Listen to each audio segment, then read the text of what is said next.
Hello বন্ধুরা, সবাই কেমন আছেন? আশা করছি সবাই ভালো আছেন, ভালো থাকবেন। তো কুকিং উইথ সুনিতার চ্যানেলে আজকে এই যে এখানে দেখছেন ভেন্ডি কয়েকটা নিয়েছি, আর এখানে আছে আমার বেসন, আর এখানে আছে চালের আটা। তো এই চালের আটা আর বেসন দিয়ে আজকে ভেন্ডির চিপস করব। তো ভেন্ডিগুলো এবারে কেটে নেব দুদিকে এরকমভাবে, মাথাটা আর লেজটা কেটে ধুয়ে নিয়েছি। ভেন্ডিটা এইভাবে কেটে, সবকটা ভেন্ডি এভাবে কেটে নেব, কেটে তারপরে চিপস করব।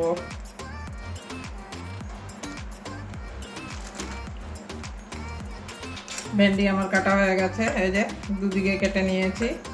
এবারে সাইড করে রেখে দিচ্ছি। এখানে একটা ব্যাটার বানাতে হবে।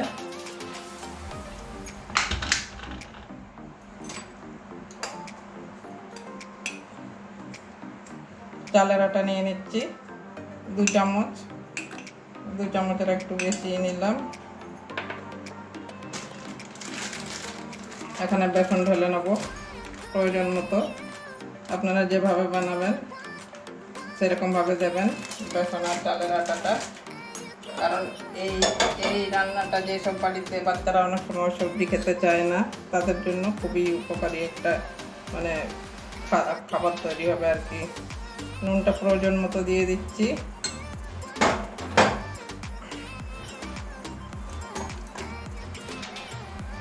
হলুদের গুঁড়ো একটু দিয়ে দেবো,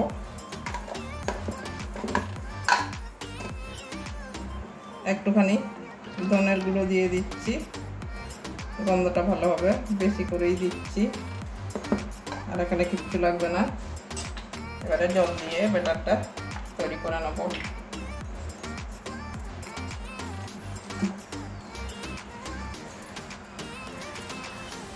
ব্যাটারটা একদম বেশি পাতলা হবে না, আবার বেশি ঘন হবে না। দেখুন ব্যাটারটা আমার তৈরি হয়ে গেছে, একদম বেশি পাতলাও না, আবার বেশি ঘনও না। এই যে এইভাবে একটা ব্যাটার তৈরি করে নেবেন। অনেকে তো ভেন্ডির থেকে বীজগুলো বের করে চিপস করি, তো এটা কিছুই বের করিনি, ভেন্ডিগুলো গোটা গোটাই থাকবে। এখানে চাইলে কালো জিরে একটু দিতে পারেন, কালো জিরেও দেওয়া যাবে। তাই একটা দেখিয়ে দিচ্ছি। ভেন্ডিগুলো সব এভাবে আমি এই ব্যাটারের মধ্যে মাখিয়ে নেব। কয়েকটা ভেন্ডি দিয়ে দিচ্ছি ব্যাটারের মধ্যে, এভাবে মাখিয়ে ভালো করে এই ব্যাটারগুলো লাগিয়ে নেব। বেশ মুচমুচে হবে, কারণ চালের আটা দেওয়া হয়েছে। তো এভাবে মাখিয়ে নিচ্ছি, প্রত্যেকটা ভেন্ডির মধ্যে এইভাবে মাখিয়ে নেব ব্যাটারটা।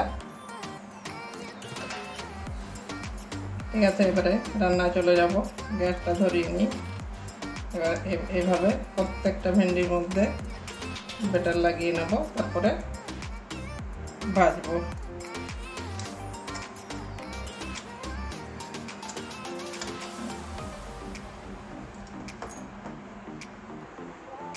এবারে গ্যাস ধরিয়ে নিচ্ছি, কড়াইটাও বসিয়ে দিচ্ছি।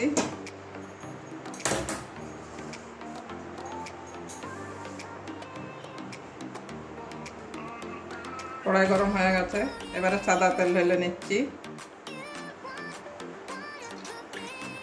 অল্প অল্প করে ভাজবো, একবারে সবগুলো ভাজবো না, তাই অল্প তেল দিচ্ছি। ভেজে রাখা তেলটা রাখতেও সুবিধা হয়ে যায়। এবারে তেলটা গরম হতে দেবো। তেলটা গরম হয়ে গেছে মনে হচ্ছে, এবারে কমিয়ে দেবো, নাহলে উপরের অংশটা তাড়াতাড়ি পুড়ে যাবে, নিচে কাঁচাই থেকে যাবে। এবারে একটা একটা করে ছেড়ে দেবো এইভাবে।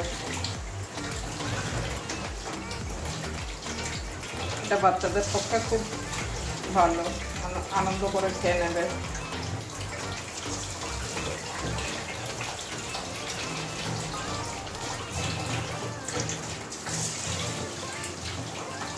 এভাবে গ্যাসটা কমিয়ে দিয়েছি, একদম লো আঁচে ভাজতে হবে, নাহলে ওপরটা তাড়াতাড়ি পুড়ে যাবে আর নিচের দিকে কাঁচা থেকে যাবে। এইভাবে ভেজে নেব। একদিকটা ভাজা হলে তারপরে উল্টে দেবো।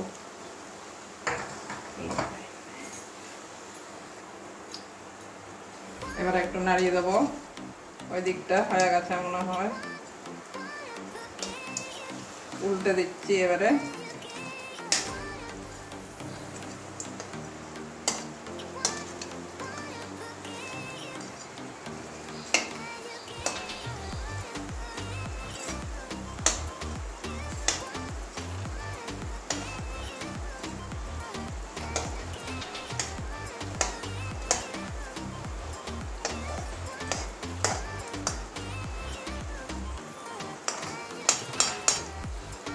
এভাবে লাল লাল করে ভেজে নেব।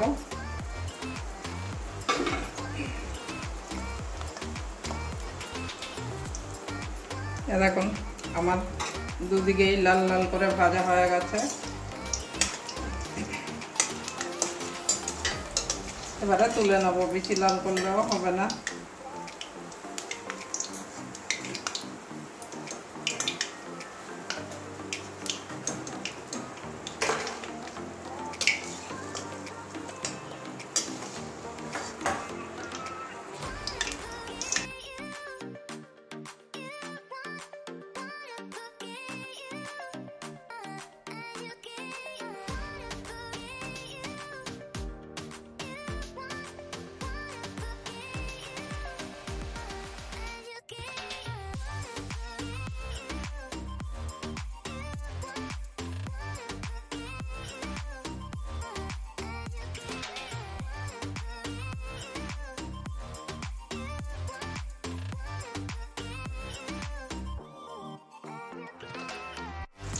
তো বন্ধুরা আমার ভেন্ডিগুলো সব ভাজা হয়ে গেছে।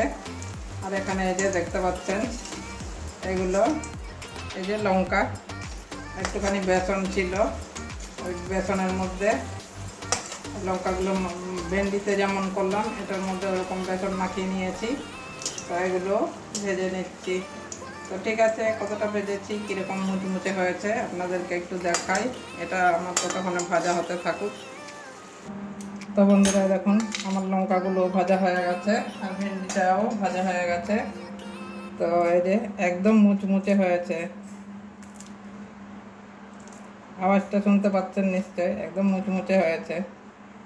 এভাবে বানাবেন, এটা খেয়েই আওয়াজটা শোনাই আপনাদের। বেশ মুচমুচে হয়েছে।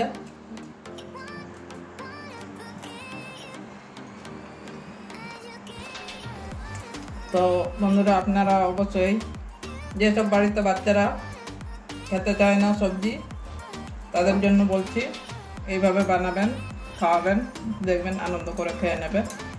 তো বন্ধুরা আজকের জন্য এটুকুনই, বেশি বক করলাম। ভালো লাগলে লাইক করবেন, শেয়ার করবেন, কমেন্ট করবেন, কোনো কিছুতেই বারণ নেই, সাবস্ক্রাইব করবেন। তো আজকের জন্য এটুকুনই। যে লঙ্কাটা খুব সুন্দর হয়েছে, গন্ধটা খুব সুন্দর বেরিয়েছে। তো আমি সবসময় অল্প অল্প করেই করি, আপনাদেরকে সবসময় বলি। তো ঠিক আছে, আজকের জন্য এটুকুনই। এটা গরম গরম ভাতের সঙ্গে খাবেন কিংবা শুধু খেতে পারেন, কোনো অসুবিধা নেই। তো ঠিক আছে, আজকের জন্য এটুকুনই। ভালো লাগলে লাইক করবেন, চ্যানেলে নতুন হলে সাবস্ক্রাইব করবেন, পাশে থাকা বেল আইকনটা একটু টাচ করে দেবেন। তো আজকের জন্য এটুকুনই, সবাই ভালো থাকুন।